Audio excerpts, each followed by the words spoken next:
Você está cansado, chegou no seu limite, se sente sobrecarregado e não tem mais o que fazer? Fica comigo até o final desse vídeo porque eu tenho certeza que Deus vai falar com você. Seja muito bem-vindo ao nosso canal e a palavra de hoje é Lucas capítulo 7, a partir do versículo 11, e é um texto maravilhoso que conta a história de uma mulher que se torna conhecida como a viúva de Naim. Esse texto é interessante porque a gente está falando sobre a história de uma mulher que vivenciou um processo de perda muito grande. Falar de perder não é falar sobre uma ação muito fácil. Só quem já perdeu sabe o quanto perder é difícil. E falar sobre perdas é falar sobre situações que nós não esperamos em nenhum momento da nossa vida, porque ninguém está pronto para perder. Seja sincero, vamos colocar esse ponto no i, que ninguém está pronto para receber uma notícia de que perdeu algo ou perdeu alguém. A vida dessa moça é marcada por perdas. Porque é muito simples você olhar para a história dela e você já perceber que ela já é conhecida por causa de uma perda. Ela havia perdido seu marido. Só que o texto deixa muito bem claro que o seu único filho, o único filho que ela tinha, como um fruto desse seu casamento, agora vem a óbito. E a pergunta que não quer calar é: será que essa mãe não havia chegado no seu limite? Olha para dentro da história dela e a gente começa a perceber. O texto diz que Jesus estava se aproximando deste local, desta comunidade, deste distrito chamado Naim. Só que enquanto Jesus estava caminhando, chegando até Naim, essa moça estava dentro da sua cidade organizando todo o cortejo fúnebre para sair e enterrar o seu único filho. Dentro do texto nós encontramos duas multidões. A multidão do lado de dentro da cidade, que é uma multidão enlutada, uma multidão que está chorando, uma multidão que está pranteando. Do lado de fora, nós encontramos uma outra multidão que acompanha Jesus, que é a caravana da vida. Só que quando nós olhamos para todo esse cenário, a gente começa a visualizar o quanto estava difícil para aquela mulher passar por aquele processo mais uma vez. Naim é aquele tipo de interior, de distrito que todo mundo se conhece. Aquele ambiente pequeno que você passa na rua, todo mundo sabe quem é seu pai, sua mãe, seus filhos, todo mundo sabe de onde você veio, de que família você nasceu. É aquele ambiente de interior que todo mundo literalmente conhece todo mundo.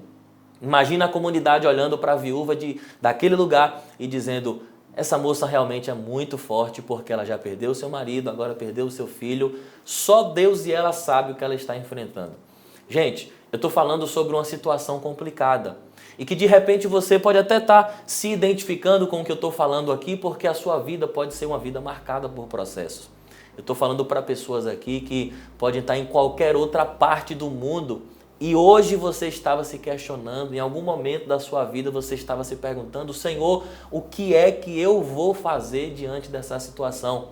Era exatamente esse cenário dessa moça.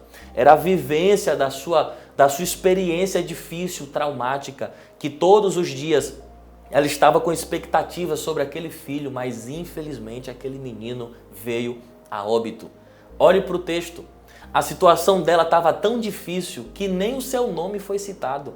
Ela não se torna conhecida por causa do seu nome, ela se torna conhecida por causa do seu processo. Eu vou repetir porque eu sei que alguém precisa entender. Ela não se torna conhecida por causa do seu nome. Ela se torna conhecida por causa do seu processo. Anote a frase: processo não mata, processo promove.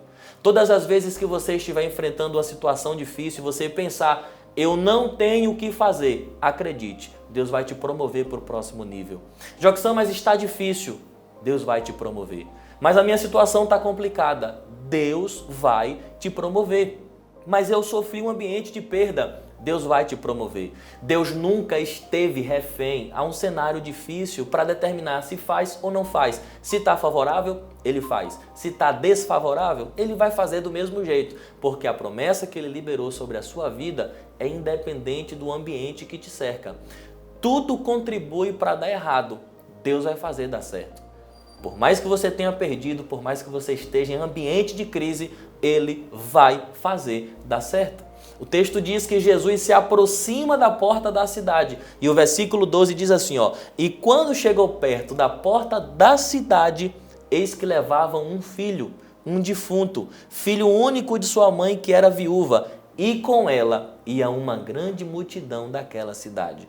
Quando a moça chegou na porta de Naim, em direção ao cemitério, Passar da porta, porta fala sobre limite.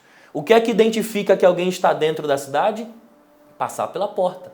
O que é que identifica que alguém está fora da cidade? Passar pela porta. Então, porta é limite. Se você está dentro ou fora, é determinado pelo limite da porta. O que é que isso significa? Quando você chegar no seu limite. Quando você pensar que tudo acabou, na mente daquela mãe, ela já estava dizendo: passei da porta, eu não sei se tem como mudar a minha vida. E quando ela se aproxima da porta, quem é que estava lá? Jesus, com um grande milagre prestes a acontecer.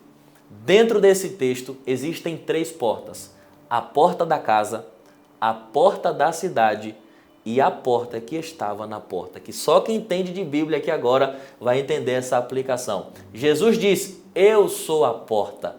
Quando ela sai da porta de casa, porta do luto, porta da dor, porta do sofrimento, porta da lágrima, ela chega na porta da cidade, porta do limite, porta do cansaço, porta da exaustão, porta da sobrecarga. A grande porta estava aguardando quando ela chegasse no seu limite.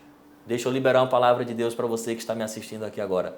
Quando você pensar que tudo acabou, que você chegou no seu limite, que você se sente sobrecarregado, com aquela sensação que você dá um passo para frente e parece que você está retrocedendo, é exatamente nesse limite que quando você chegar, Jesus vai se manifestar para mudar o teu cativeiro. Quando ela chega na porta daquela cidade, Jesus estava aguardando e a primeira ação de Jesus não foi o milagre. A primeira ação de Jesus não foi ressuscitar o menino. Qual foi a primeira ação? O texto diz, versículo 13, e chegando o Senhor, moveu-se de íntima compaixão por ela e disse-lhe: não chores.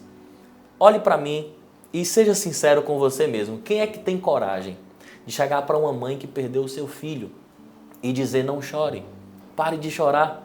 Normalmente a gente diz assim, ó, que Deus te console, que Deus te conforte, que Deus te ajude, que Deus te sustente.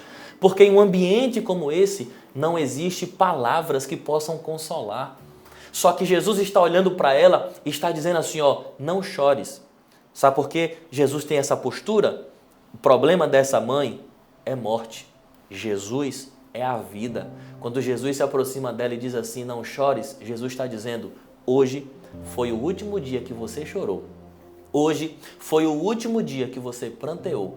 A partir de hoje, se você for chorar, vai ser de alegria, porque eu cheguei para resolver a sua situação.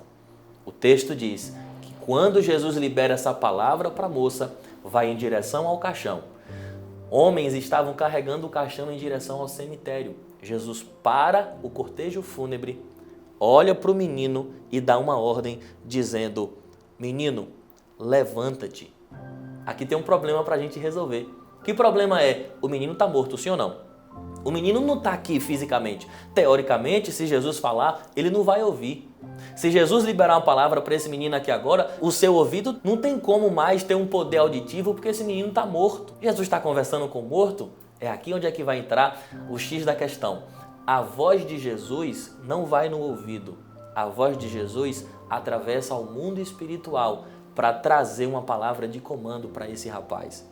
O espírito do moço precisa voltar para seu corpo, porque uma palavra de comando foi liberada. Eu vou liberar uma palavra de Deus para alguém aqui agora, porque eu estou falando para gente que está com tudo fora do lugar.